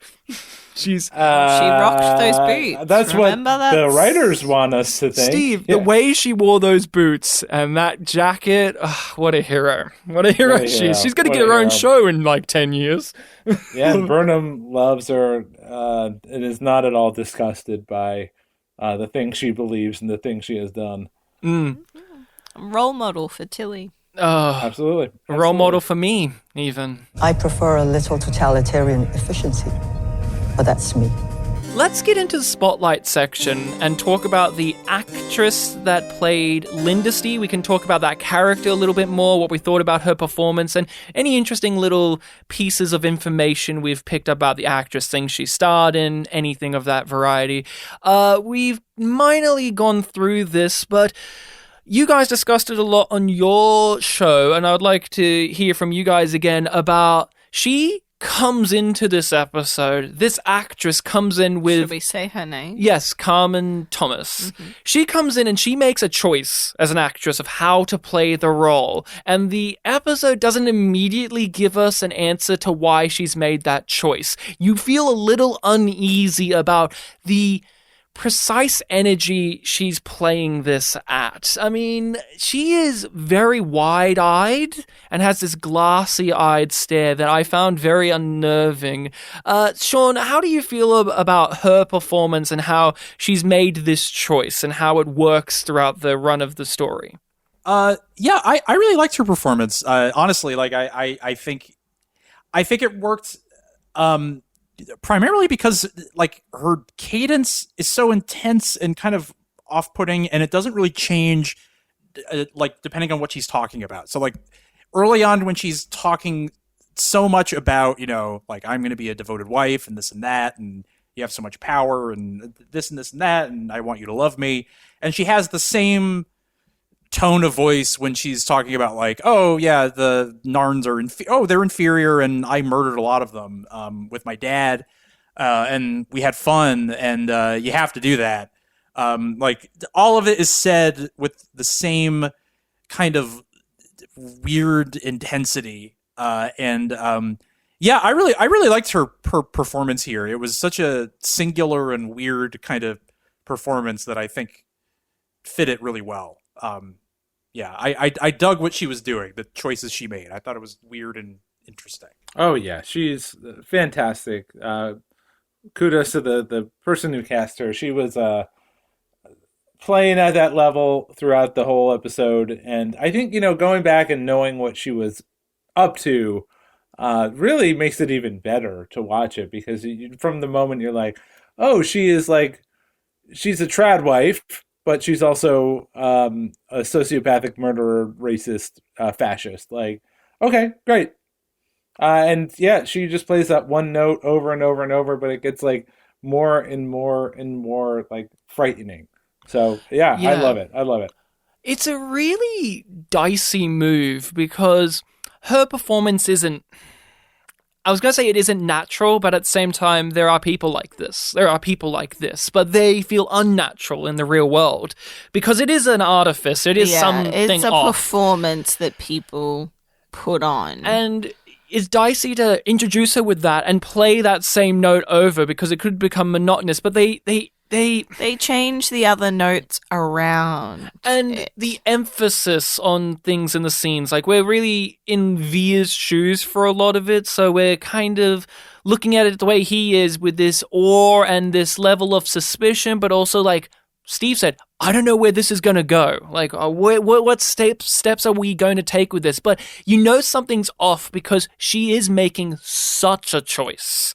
And it pays off. Thankfully for us, all of us, it seems, it pays off. The culmination of it where it's not just it's revealed in that one big scene where she's tied up the Narn and she's offering Vir to kill him. There's many moments before that in which she just says these horrendous things, these absolutely horrendous things, or even the way she casually speaks about romance, where it's almost like she's read about it. Like, romance is this not a scientific thing that you approach. Like, she has this expression about like how she wants to intertwine her arms around him, and it's very mechanical the way she describes love. But as Sean says, she has this cadence to it, this certain cadence as an actress in which it's like, this character thinks that this is romantic, like this is the ideal of what it is to be. She reminds me of, talking about those Chad wives, there's this specific YouTube channel, Girl Defined. She really reminds me of the Girl Defined women who say these very disturbing things, but they're pretty blonde ladies who are always smiling and they're always happy with everything they've said. And they'll say horrible things like, you can't date a guy who's Mr. Struggle. If there's ever a man in your life who's financially struggling, don't date them. And it's like, oh, or emotionally struggling. You don't want a man that's emotionally vulnerable. Yeah. Because they should go to the other men in the parish to get spiritual assistance and, be a part of the priesthood. And I think as a viewer of this episode in 2022, I appreciate this character more because I'm more familiar with this type of person than I was when I watched it when I was 14. When I was 14, I just took it as like, oh, she's crazy and evil. But now watching it in my late 20s, and I've met people like this. Evil. I know this type You've seen this evil. I know this type of unwell person more. And so she can be herself because they're winning, like her evil crew is in power. No one can stop her now. So like she has all this confidence too, and it like no shame whatsoever in saying like, oh yeah, I killed thousands of Narn. But she's also plotting a murder on Babylon 5. She thinks it's self-defense. It's self-defense for her. Yeah, she does not consider that there may be repercussions for murdering this Narn. Because it's not a person, it's not a life, it's not equal. They're the aggressor to her. So it doesn't matter. She looks at them as these beings that didn't understand the purification that was given to them, that they're these aggressive beasts. They have their stupid little Shonkars, their blood packs, which that was set up with Natoth, where she beat the fuck out of Deathwalker because she had a Shonkar. And that's the thing too, like, we remember the days of the show where they also set the Narn up like that. Like, the Narn were always intricate, but there was a period of time where the Narn were seen as just villainous aliens who are angry and aggressive, and that's what they were for a very long time. And then we start getting more layers of sympathy and understanding for them, to the point where it's like the idea of a Narn wanting to just kill Vir seems eyebrow-raising to us, because it's like, that doesn't feel right for the Narn to do at this moment. Even though there's in-text justifications for why people would think that, you, the audience, go, this doesn't feel right for the Narn. So when we get the reveal that they're after her, it wasn't the biggest twist to me, but no. The reveal of what she is was a twist that worked for me. How about you guys? Was that something that really landed for you when it was that unfurling of like the levels of depravity she had in her? It was just very rewarding. Like, they kept hinting throughout the episode that she was this horrible person, but to see how big it was, I mean, it was rewarding. It was also horrifying. But yeah, it was great. I really liked. It wasn't a huge surprise, like you said, that this assassin was after her. But like, that's not what it's about. Like it's about you, the viewer, kind of seeing the whole picture all at once and being like, oh no. Yeah. Oh yeah. It was probably like I hinted at it a little bit earlier, but it was probably one of my favorite moments in the show so far. Honestly, is her being revealed as just a complete monster was just really well done. And again, her tone, the way she kind of delivered the lines was really unnerving and creepy and scary. And the specific language she used was very. I mean, JMS is always good with that kind of stuff, with the language of kind of hateful people and kind of how they refer to people they view as inferior. And so just really like it was powerful and like just very well done, but also just deeply unsettling. Like one of the most unsettling moments in the whole show. And that's the beauty of Babylon 5 is you can have an episode that isn't Point of No Return or isn't Severed Dreams, yet it can contain a thing in it that may be your favorite thing in the entire run of the series thus far. This is Sic Transit Vir we're talking about, and you just said like this scene is one of those scenes that you have really been impacted by. Yeah, it doesn't wait for those big episodes to give you big moments. Yes, which I feel like a lot of modern TV can be very guilty of. Like, in a modern TV show nothing important can happen because it's only episode 8. It has to be the penultimate episode when we have the Red Wedding or something or rather like that. We can't just... And even then, it's like I think a lot of shows can build up that every big thing is in like those episodes. But you can have like... This isn't necessarily a big thing that Sean is drawn to, nor I, but it is a very emotionally unsettling, and like Sean described, it is a thing that sticks with you, or at least sticks with us as viewers. When we've had bigger things that stick with you, like how Londo reacted to the Narn bombing of the Narn bombing and all of that, and that's something that's in the opening credits even.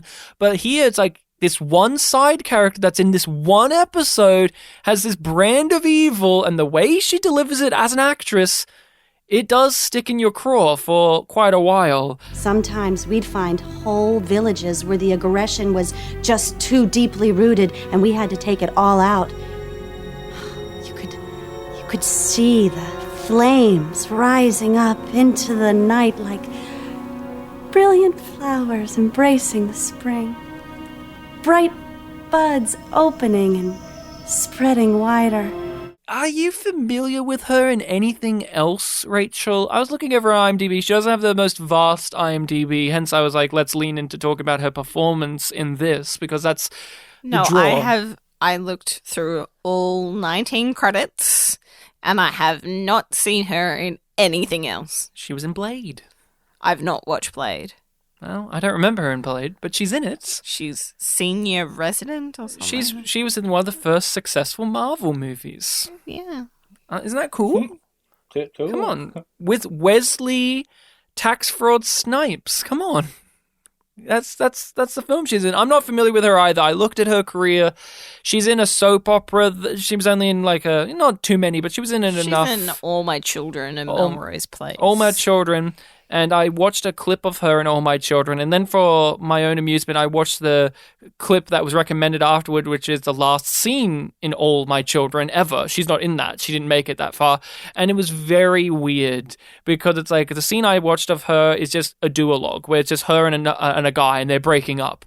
And outside of the soap opera aesthetics, like the music and the camera and obviously the fashion of yesteryear, the acting wasn't too bad. It wasn't the most groundbreaking thing, but I was expecting much worse.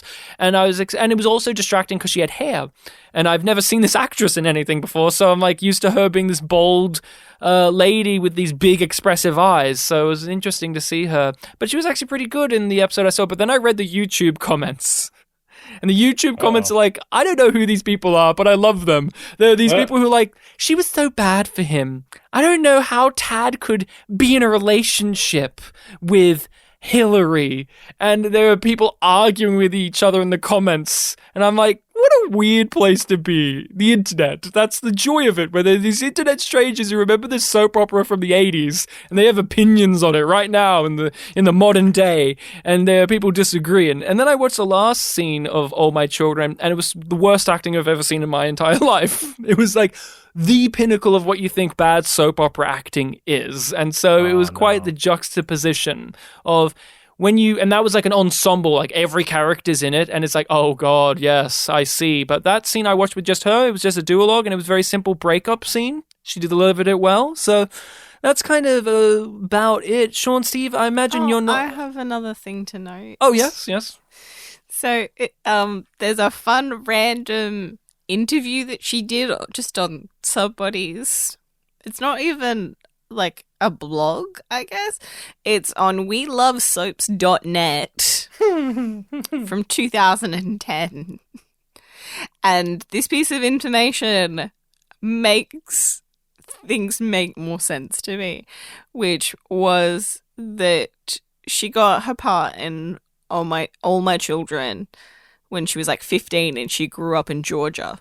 Okay. And that's it? That's all you got? Yeah. I'm like, she knows women like this, where it's just like, my husband, my wife. My husband, my life. Yeah. Yeah. My kids, my life. Like, that sense of community and world being in the home, especially from an outsider's perspective, feels very Southern. Yeah. Sean, Steve, anything in her catalogue of work that rings any bells for you? You know, I Googled her. It looks like she is like a doula now. And she's like, it looks like she did she was a massage therapist, and she did aromatherapy and now in yoga, and now she's a doula. It's pretty interesting. I mean, a lot of these actors, I know they're not like A-listers or B-listers or C, and they go on to have pretty interesting careers. So that's pretty interesting. But no, I've never seen her before or since, to be honest. But like I said, great job. Really great job.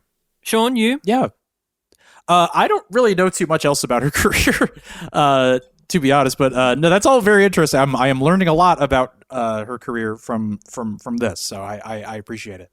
But I liked her performance in this a lot. So she was great. One of the things I was going to bring up, just to wrap this out on the spotlight, is we've noticed doing this that there are some of these actors, specifically actresses, that are from soap operas.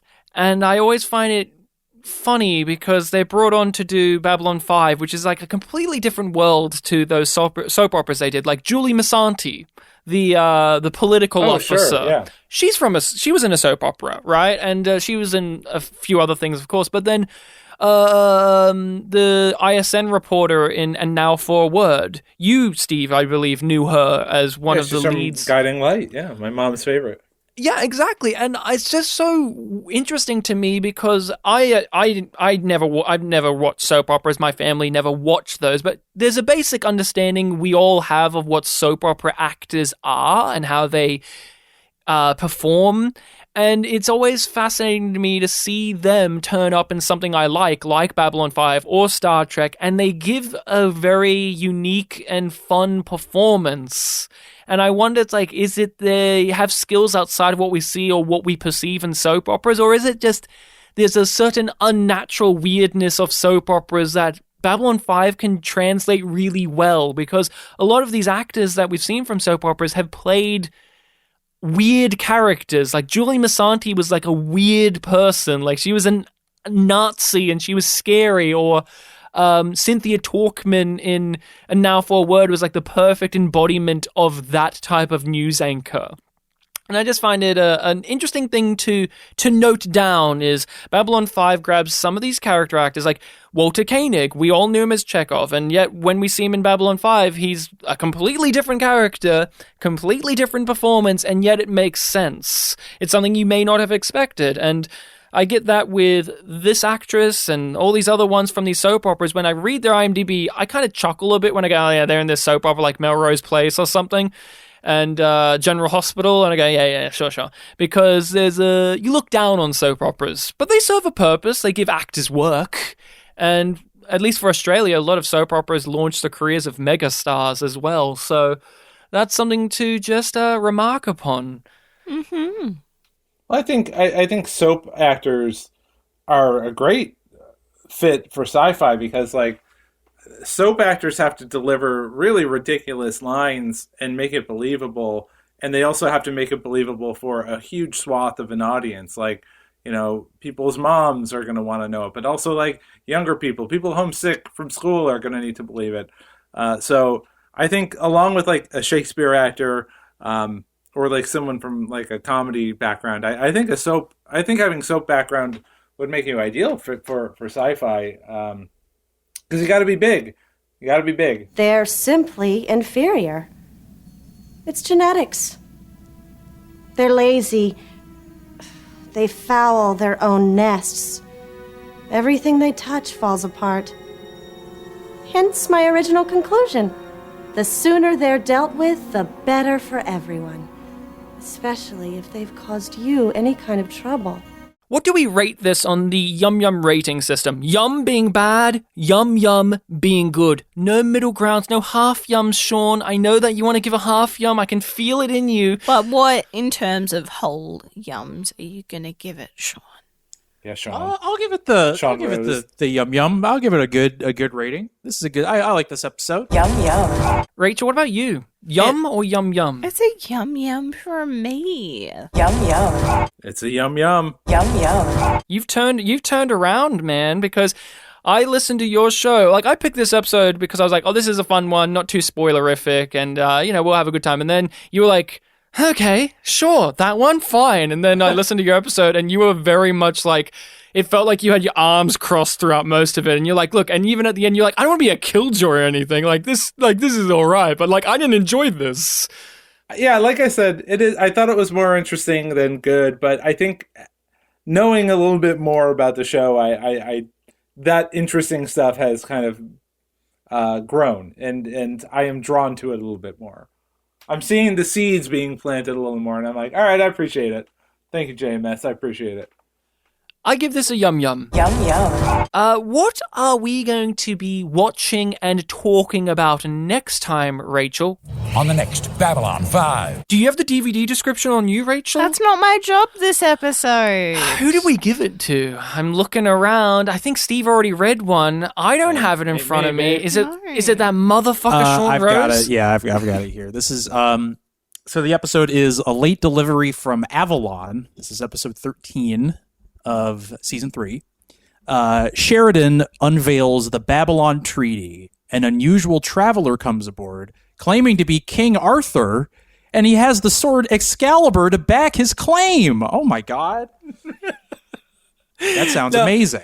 Now, if Ben, he read a different description for you where it didn't spoil anything like that. If Ben read that for you, do you think you guys would have gone in more excited or less excited? I would have been more excited. I would have been thrilled. I would have been like, hell yeah. See, when I was, I I don't want to spoil too much, people. We'll get to it next week, and I'm keen to give this a watch because this is an episode I've had very mixed reactions to. But I remember when I was a kid, I had the DVD booklet, and I needed to know what episode was next. And I read, I just read this one. Oh, this one, and I saw King Arthur visits the station, and I remember I rolled my eyes. I was like, okay, here we go. This is going to be some bullshit. We already had Jack the Ripper, come on. Yeah, and I didn't mind Jack, but I was like, okay, King Arthur bullshit. All right, here we go. I'm not an Arthurian head. So I was like, oh, here we go. But it's it is a fascinating thing as an episode, and a very divisive one, as is expected. For better or worse, it goes I love it. for it. Oh, you loved it. You loved it, and people can hear your thoughts on it over at the Last Best Babylon 5 podcast. Could you please tell us where you guys can be found on the internet? Yeah, you can find us on Twitter and Instagram at lastbestb5. That's also our email address, lastbestb5@gmail.com. Shoot us an email. We keep up. We like to tweet about our episodes, and at one point we were tweeting about the country of Albania. We were in their top 10 podcasts for about a day, and that was very thrilling. Oh yeah, I'm thrilled. I've never been in their top 10. I host another podcast, Spin Polish Presents, and we were in the top 10 Polish podcasts, even though good, right? The only thing is that we both happen to be Polish, but we don't talk about Polish culture I mean, sometimes we give fun Polish trivia facts and things of that nature, Yeah, but but not enough to be in the top 10. Called But spit and polish. yeah, that's fair. Spit and polish, like English, because we're always spitting them. We're both Polish. But so that's when people Google or search Polish, you pop up. And I guess I'm plugging myself for that reason. Spit and Polish Presents. I never mention it enough on the pod. You can check that out. We talk about movies. That's primarily what we do. But yeah, people need to check out the Last Best Babylon 5 podcast. It's great for first-timers or people giving it a visit because no spoilers are given. Ben, the other host, is very good at keeping that in check.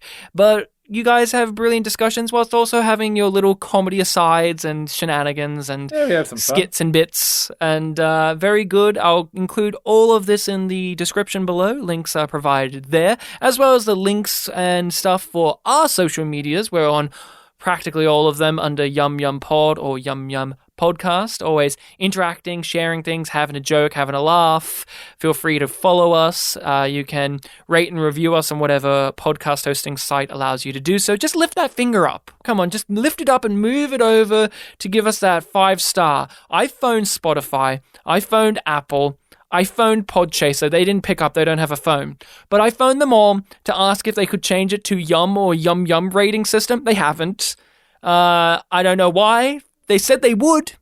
They said they would, and they haven't. But if you guys could please rate and review the show, it would be much appreciated. You can support us even more so over at our Patreon, where we have a lot of content over there. We've reviewed the Star Trek movies. We've reviewed the top 5 and bottom 5 rated episodes of these other Star Trek shows according to IMDb. So we've done some Enterprise, Steve. I know you're a big Enterprise head. I'm a fan. We all know it, at least. Yeah, God help you. God help you. And we are currently going through Space Above and Beyond on Patreon. So come on over there to hear our thoughts on individual episodes of Space Above and Beyond, and you can do it without worries of spoilers, because Rachel, you've never seen Space Above and Beyond before. No, I haven't. You haven't seen it before? I have. So the dynamic's a little different there. We're going through it. We're in the early days, so you get to be a part of a group Discord when you join the Patreon. You can interact with our fellow Yumlings on there and ping Rachel and say, I'm so sorry that he's making you cover Discovery again. Oh. And I will give it a Walker Smith gif of a thumbs up as a response. So fun is had. We have an email as well, yumyumpod@gmail.com. And that is what we've got for you. Make sure to check out a late delivery from Avalon for next time. Jakar did, he wasn't here, was he?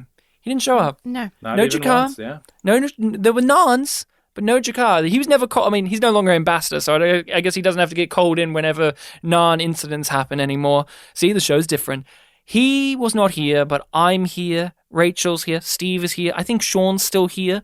I guess I can say to all of you, good eating to you. Good eating to you all. Do you remember when he said good eating to you, Sean and Steve, in the pilot? Do you remember that? He said it one time and never again. Good eating. I haven't seen it. Good eating to you. I'll go with it.